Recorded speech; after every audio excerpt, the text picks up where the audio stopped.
Go kitty go. Alright, this is another camera test. This is the Sony CyberShot DSC W730. This camera I got for same price basically as the Nikon Coolpix L30. So we'll see how much better this of an option this is. This seems to have more features, and it has a lot of nicer sound quality from the videos that I've seen. I haven't actually looked at this footage on a computer, so we'll find out. This takes video in 720p standard and 720p fine, so there's two different settings for that. It also takes it in VGA resolution, 640 by 480, but when you have 720 as an option, what is the point? The camera has steady shot, Sony's steady shot built in, which is optical image stabilization, as opposed to the Nikon L30, which has, I don't know if that's optical or not, but steady shot, in my experience, is very good image stabilization. Very good optical image stabilization. I'm not sure if the Nikon Coolpix L30 has that or not.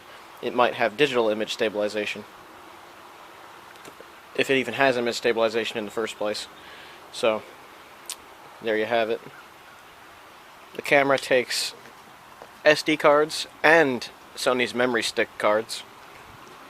I have a Memory Stick Pro Duo 8GB card in this camera at the moment, and that's an old card out of a PSP that I used to have, and that still takes decent video. Let's try the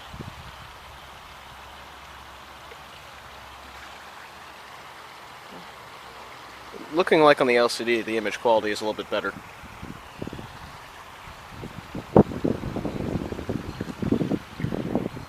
Here's your wind noise test.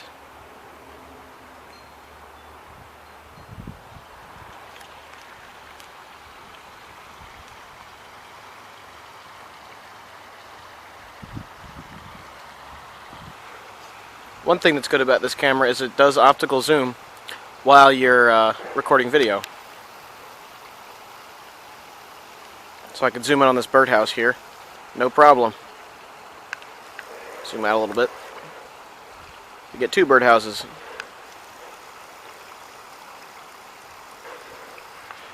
This camera doesn't have the best grip on it because it's not as bulky on one side as an Nikon L30 is, unfortunately. So it's a little bit harder to grip than the Nikon Coolpix L30, but that's mainly because this thing takes a lithium-ion battery as opposed to AA batteries. So, get longer battery life, I think. Let's see if we can find more frogs again. There's the frog spawn from the other video.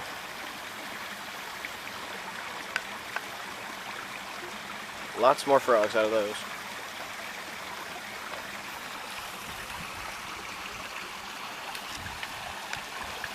There's some fish.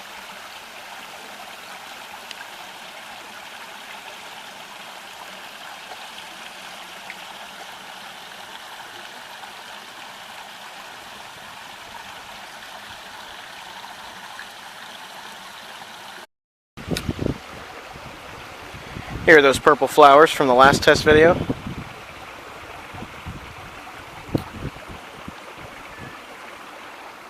Alright. I do have to say, one thing that's really convenient about this camera is that the movie mode, photo mode, and panorama mode are a physical switch. That's very nice compared to switching through it based on menus. So let's move on to the vlogging test. I don't know where the microphone is on this camera, so I don't want to cover it. It's probably where the speaker is, so I'll just do that. Alright, this is actually comfortable to hold for vlogging. So, this is yet another budget camera. 16.1 megapixels, 8 times optical zoom, the Sony Carl Zeiss lens, optical image stabilization or steady shot, 720p recording on both SD cards and Sony Memory Sticks. I'm using a Sony Memory Stick because I happen to have an 8GB one lying around, so there you go. This camera is very comfortable to hold for vlogging, actually. It's very nice. So this is yet again another budget camera. I got this used on eBay for about 50 bucks. So this is yet another option for those of you that want to make YouTube videos. I thought the Nikon was a pretty decent option. The one that I did previously, the Nikon Coolpix L30. That's a decent option, although the sound isn't quite what it could be. We'll see with this camera. I've seen footage out of this camera. The fact that it has optical image stabilization and the fact that the sound is probably pretty good might be a strong point. I think the optical image stabilization would be a very strong point for this camera, because if you've seen a lot of YouTube videos with crappy cameras, you'll notice that they're not very steady most of the time. So that's just one of those things you got to worry about. So this camera, I think, will be a different story, a much different story, judging by the little bit of test footage I've seen from it. The image stabilization is its strongest point, and if you've ever used Sony's camcorders, you'll know what steady shot is, and the fact that that is available on a 720p point and shoot is pretty strong case for buying one. The Sony Shot series is a very good series of camera to begin with. So there you have it. This is also a pretty well known and well respected point and shoot, the W730. So there you have it. That is the end of the vlogging test. So let's go inside and do the indoor test. Alright, we're at the indoor test now. This is what it looks like in the mirror, and I guess we should just get started, shall we? I don't have much else to say just yet. So let's look at the window again. This camera actually adjusts when you point at the window. That's good.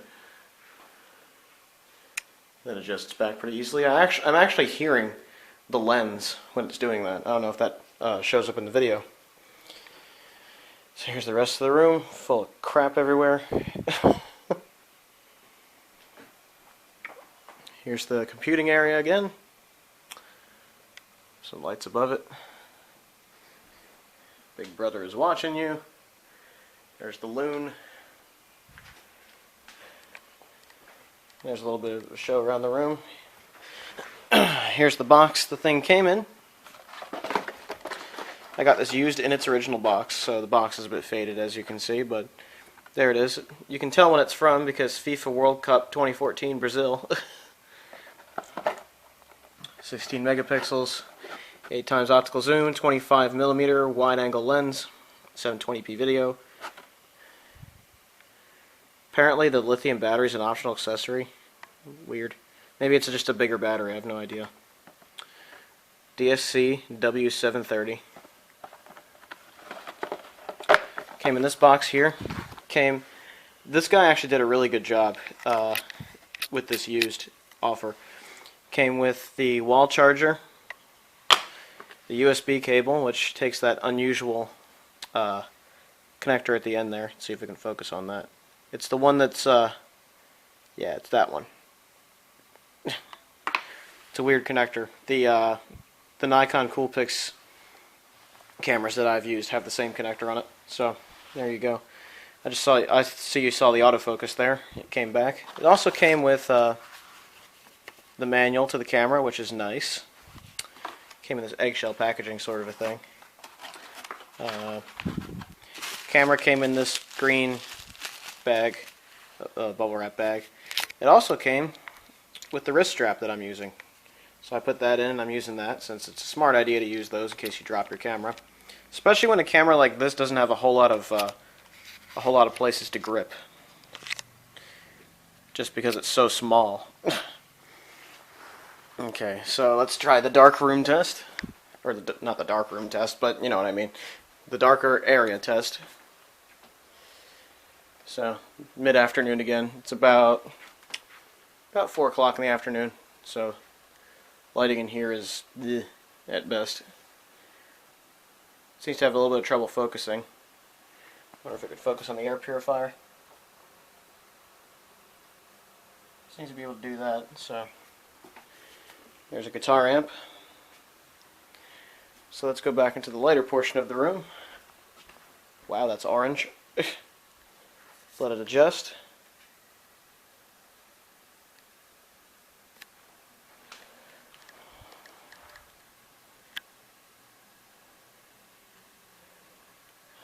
I guess that's better. So, another test where this is another camera that I think would be really good for just making YouTube videos. It might even be better than the Nikon one because of the steady shot. So, let's say you take an object, like let's say here's a laptop battery. You can focus in on that. You can do up close, detailed shots, and it'll focus on it no problem. There's the barcode there. There's date codes.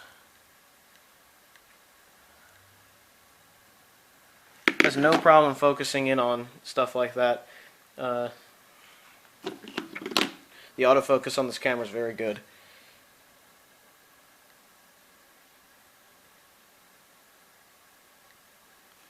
Unless it has a background that it's focusing on instead of the object. There it goes. So, it seems like a very good camera for YouTube, just like the Nikon is. This one might be a little bit better.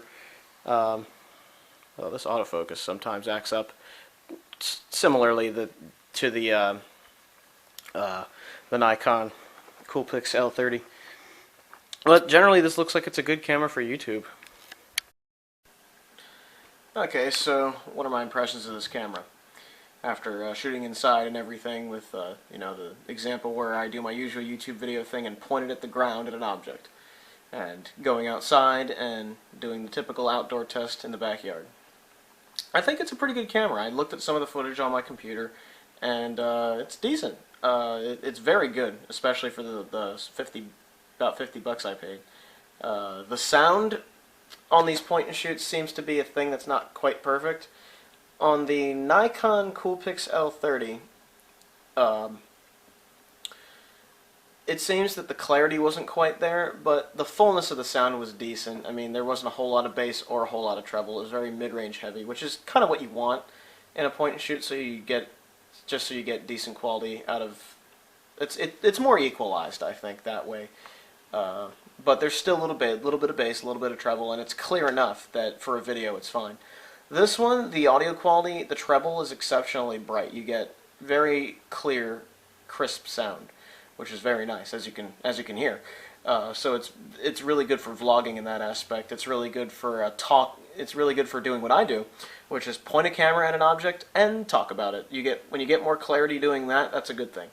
The steady shot's a big plus for this camera, I would say. The Nikon, I'm not so sure, had optical image stabilization. I don't think it does.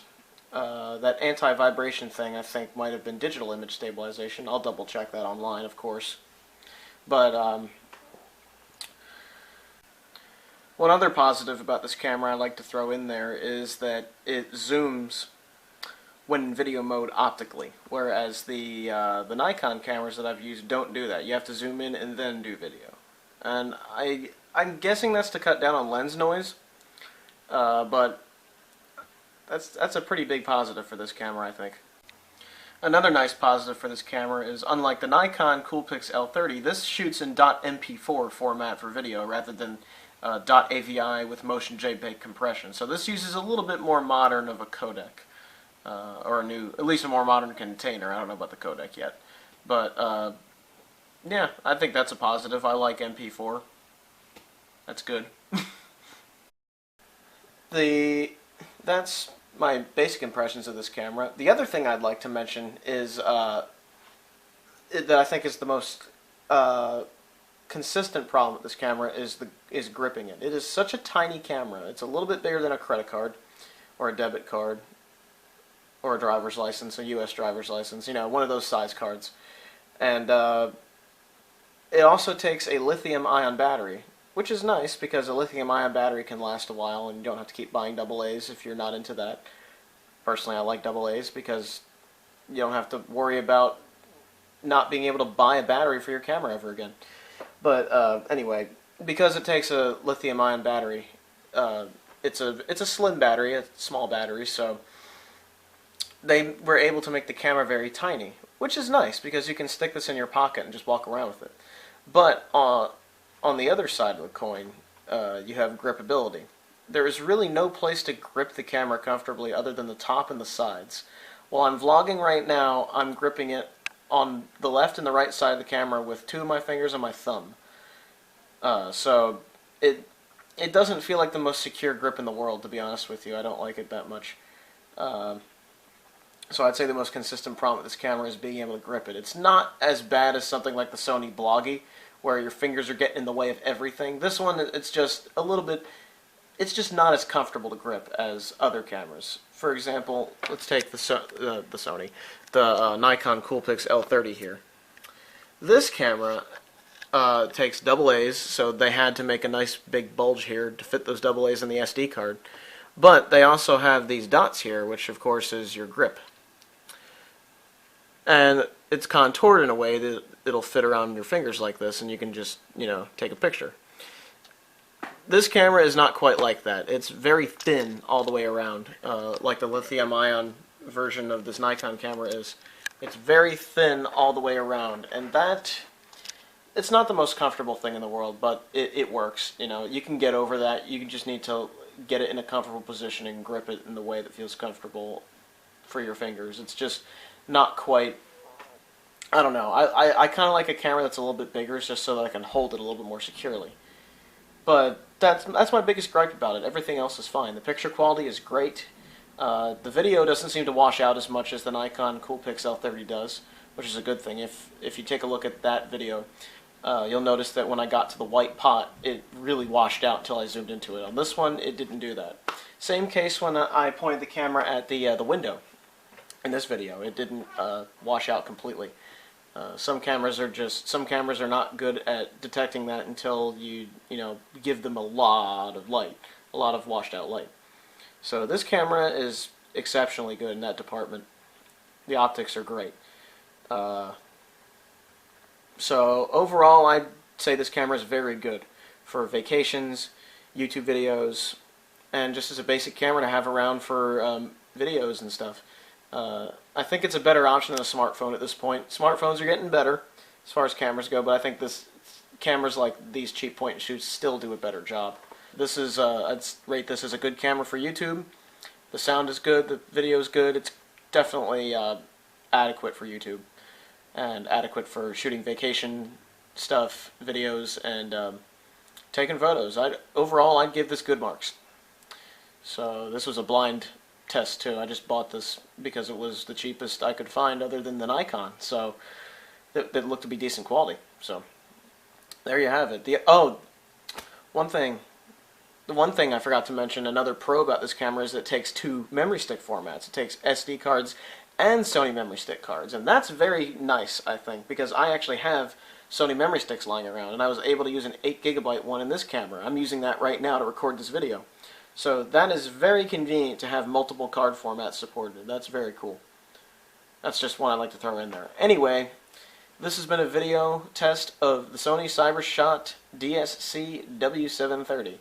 I hope you enjoyed this video, and as always, at the end of the video, I'll show you some images I took with this camera. Have a good one, everybody.